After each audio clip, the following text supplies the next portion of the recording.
कुछ अनसुनी कुछ अनकही कहानियाँ। हर कहानी कुछ कहती है। आइए सुनते हैं आज की कहानी क्या कहती है।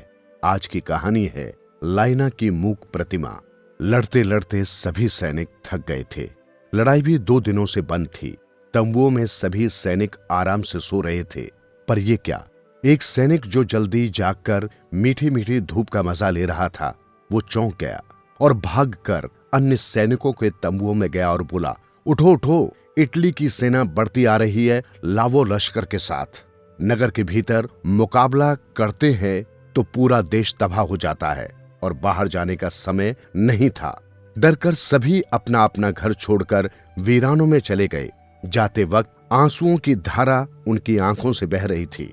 एक घर में 15 वर्ष की एक बालिका थी जो अति साहसी और देशभक्त थी।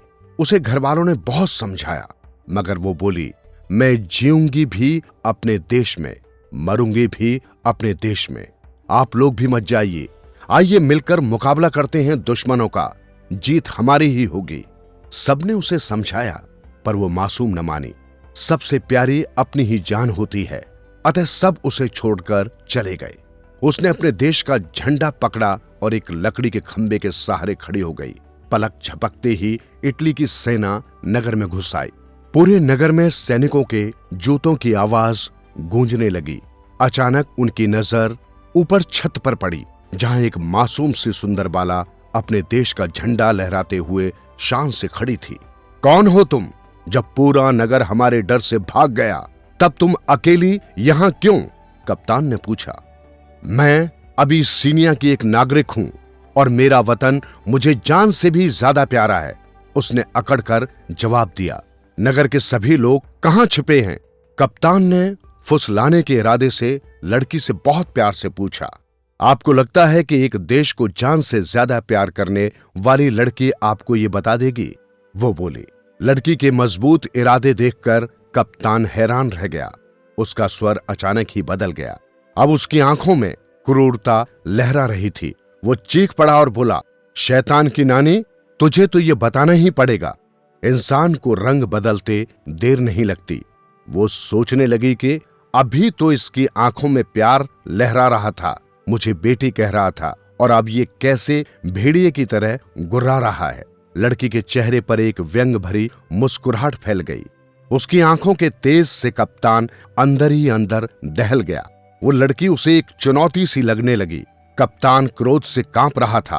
उसे यूं लग रहा था जैसे उसके पांव किसी ने दहकते अंगारों पर रख दिए हों। उसके होठ कांप रहे थे और गुस्से से मुट्ठियां कसी हुई थी। उसने अपने बूट की एक तेज ठोकर लड़की के पांव पर मारी। लड़की एक कराहट के साथ खामोश हो गई। अब कप्तान और भी गुस्से में भर गया। उसने उस नन्ही सी जान के दोनों पैर बूटों की ठोकर से लहूलुहान कर दिए। लड़की शांत खड़ी सोचती रही कि ये कैसा इंसान है जो बच्चे को इतनी बेरहमी से मार रहा है। जो इंसान इंसान को प्यार नहीं कर सकता, वो देश को क्या खाक प्यार करेगा। भगवान की बनाई दुनिया में सभी प्यार से रहो, चैन से रहो।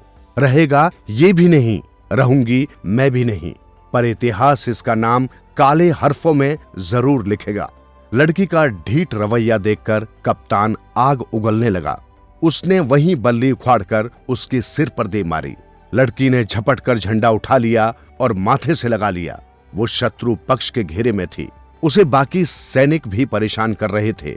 वो दर्द से तड़प रही थी और दुष्ट सैनिक उसकी बेबसी का मजाक उड़ा रहे थे।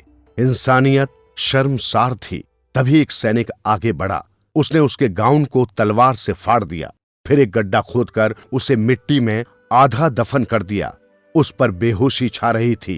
यातनाएं सहते सहते उसके दिल और दिमाग काम नहीं कर रहे थे। कप्तान अनुभवी था। उसने सोचा कि एक आखिरी कोशिश और कर लो। वो मधुर स्वर में लड़की से बोला, मैं तुम्हें आखिरी चांस देता हूं और समझाता हूं कि क्यों तुम दूसरों के लिए अपनी जान जोखिम में डाल रही हो। सच क्यों नहीं बता देती कि तुम्हारे नगरवासी किस दिशा में गए हैं और कहां छिपे हैं। अत्याचारों के डर से कहीं मेरी जुबान सच न उगल दे। हो सकता है जुबान सारा भेद खोल दे।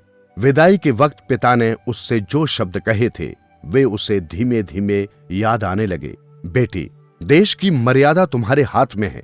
अगर दुश्मन को किसी भी तरह हमारा पता चल गया तो देश हमेशा के लिए गुलामी की जंजीर में जकड़ जाएगा।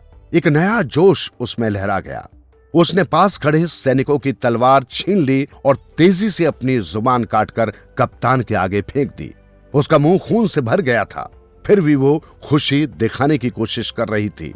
सारे सिपाही देश पर मर मिटने वाली बच्ची की हालत देखकर हैरान रह गए।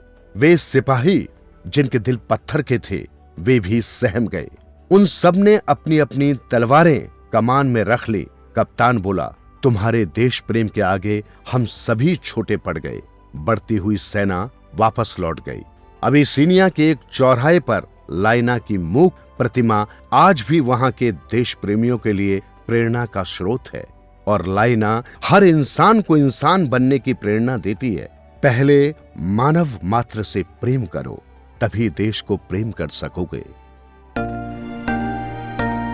सुनते रहो दिल से यूं ही कहानियां। कहानियां आपकी, हमारी और सबकी, जो दिलों को छू लेती है। सुनते रहें कहानियां।